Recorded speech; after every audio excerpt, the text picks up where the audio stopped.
Hey guys, Donat here once again, this time finally with something outside of the auction house. It's time to fire up the farming guide series now that the new patch is live, and my god does it feel good.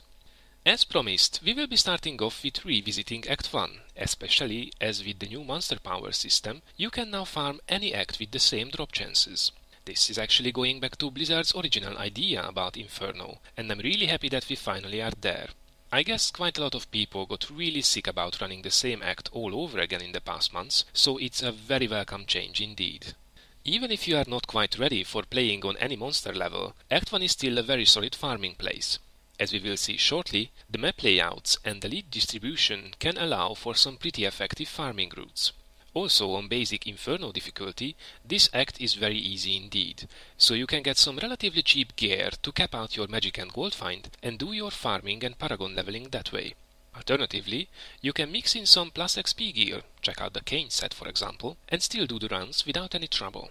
Before we start with going through all the levels and suggestions, let's have a quick look on the changes that affect farming in general and also some specific changes about Act 1. The most important one is the increased relevance of resplendent chests and events. Resplendent chests are now basically working like an elite pack and will give you a stack of Nephilim Valor and finally will drop loot accordingly as well. The same goes for events as well. You will get your stack when you are turning it in. Also, uniques bound to an event will now drop good loot as well if the event has not a resplendent chest in it as well. Uniques that are not part of an event, however, still drop some shitty loot only, even with 5 stacks. At least that's what I have been seeing. An exception to this are of course the key wardens for the Inferno machine, who are dropping some pretty nice loot if you have the 5 stacks.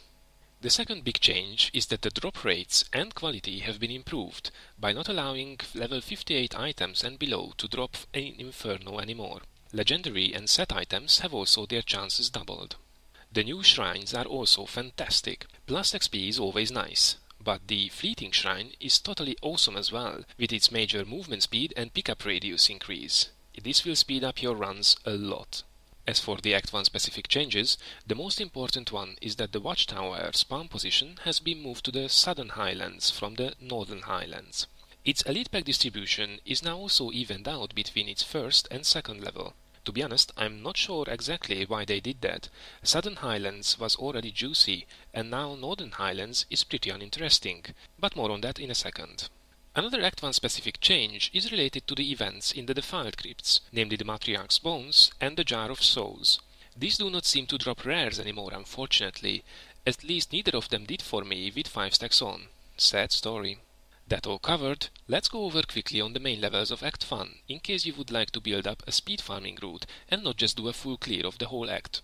The way I have tested this was to run all levels 10 times, recording the encounters of blue and yellow packs, goblins, resplendent chests and events. Caves I did 5 times each. You can see that the sample is relatively small, but I have been running this act so many times that I just wanted to quantify things a little. Nonetheless, do not take these numbers as exact, but it should be fairly accurate. If you would like to skip going over to the suggested routes, here is a summary on what these places can offer. I hope you can see the numbers correctly. The first level we will have a look at is the Weeping Hollow, and my god, can this be a juicy one. You will find 2 to 4 elite packs here with the chance of a goblin as well. The Den of Fallen can also spawn on this map, and if it does, I suggest you go ahead and clear it, as it will also give you further 2 to 4 elite packs with a resplendent chest. Next up are the 4 Cathedral Levels. Level 1 and 3 pretty much suck, as they only have 1 elite pack per level with no goblins or chests. Level 2 is much better, as this can give you 2 to 3 packs with the possibility of a goblin, and level 4 can give you 1 to 3 packs, sometimes with a goblin, and the possibility of a resplendent chest on top. The problem with Cathedral level 4 is that the map is really large, so it's not really efficient. Next up is the Cemetery of the Forsaken, which has been nerfed quite a while ago already, so as you probably know, it will not guarantee you that 1 elite pack. Nonetheless, it has 3 defiled crypts in it, which can each give you 2 elite packs with a possible goblin. They also have the Matriarch's Bones and Jar of Souls events in them, but as they do not seem to drop so nice anymore, they are less of a factor as of now. Next level is the Fields of Misery, which is a really interesting one. It's a super large map, but it can have so much for you that it's completely incredible. It holds now the Key Warden for Act 1, 1 to 4 elite packs in addition, with a possible goblin and up to 2 resplendent chests. That's right, 2 in the same level. These are part of the former Cellar and the Secluded Grove events, and I found both on the same map several times. The map can also spawn 3 caves for you. The Decaying Crypt is the less interesting one, with only 1 to 2 elite packs and a resplendent chest. You will also find here the Family of Wrath event, which used to be a complete joke, but now finally it gives you a proper reward as well. The Scavenger's Den is a good place to go, with 2 to 4 elite packs in it, plus the chest.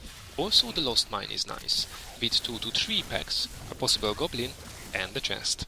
Next up is the good old Festering Woods, which is just as good as it used to be. Although the level itself has only 1 to 3 elite packs and the possibility of a goblin, it has always the Crypt of Ancients and Warrior's Rest with them, with 1 guaranteed pack in each. The level can also spawn the Last Stand of the Ancients and Eternal War events, which is a nice bonus. A less interesting one is Caverns of Ariana, which sounds better than it is in my opinion. Although you find here 1 to 3 packs with a possible goblin and a possible resplendent chest, the map is quite large and really spread out. Due to the layout, it usually involves quite a bit of backtracking as well if you want to clear it in full, so I usually go ahead and skip it right away. On the contrary, the next one, Southern Highlands, is definitely one of the very best levels in this act. First of all, you can find here 2 to 5 elite packs with a possible goblin. It has also some of the best caves that can spawn. The Watchtower can now be found here, which offers 4 to 6 packs with a possible goblin and a possible resplendent chest. This is so good that you might want to make sure that it spawned before you even start your run. The Cave of the Moon Clan is a guaranteed spawn, and it's a very good one indeed. 2 to 4 packs with possible goblin and a chest. In fact, both of its levels can spawn a goblin, and I once had a goblin on each level, which is of course really nice. The Elysium can also spawn, but for me it's a bit of a meh. 1 to 2 packs only, and I did not find any goblins or chests either. Honestly, I would just skip this one. The Northern Highlands and Leoric's hunting grounds are pretty similar, and less interesting. 1 to 2 elite packs only, with a possible goblin. On the hunting grounds you can also find sometimes the Highland Cave, but that's really uninteresting with only 1 pack in it. Leoric's courtyard and manor are unchanged. The manor can have 1 pack, and the courtyard 1 to 2 packs. This might sound too few, but you can clear it really fast, so I recommend going at it. Next up are good old Halls of Agony 1 and 2 and the Cursed Hold. These are all the same, 1 to 3 elite packs with a possible goblin in each of them, and of course the Warden at the end. Finally, Halls of Agony 3, which has 2 packs, possible goblin and even a possible chest, and of course the Butcher to finish off your run. So, as you can see, there are some pretty sweet spots here. You can link them up as you wish, but here is what I usually do. I start off verifying that the Watchtower has spawned in the Southern Highlands. If it did, I go ahead and clear it together with Southern Highlands and the Cave of the Moon Clan. Then I go ahead to Cemetery of the Forsaken, check if that elite has spawned, and continue south to Weeping Hollow together with the Den of Fallen if it's there. Next up, it's the Festering Woods with the Crypt of Ancients and Warrior's Rest. Then I'm going to Fields of Misery with the Scavenger's Den and Lost Mine if they are there, also killing the Key Warden. And last I go to Leoric's Manor and Courtyard, and from there to Halls of Agony 1 and onwards till Warden and Butcher. So that's all about Act 1. I hope you did find this useful, and maybe you can add a place or 2 to your usual list. A similar video on Act 2 is now in preparation as well, and it will be out a bit later. Still this week I will be doing also another video on the new situation in the auction house, because my god, can you find good deals right now. Next week we will finally be touching a little bit the real money auction house as well, because why not? And I also have a little trick for you how to squeeze the maximum gold out of your items while flipping. If that sounds interesting to you, please feel free to subscribe. I hope to see you soon, and happy 1.0.5 to everyone!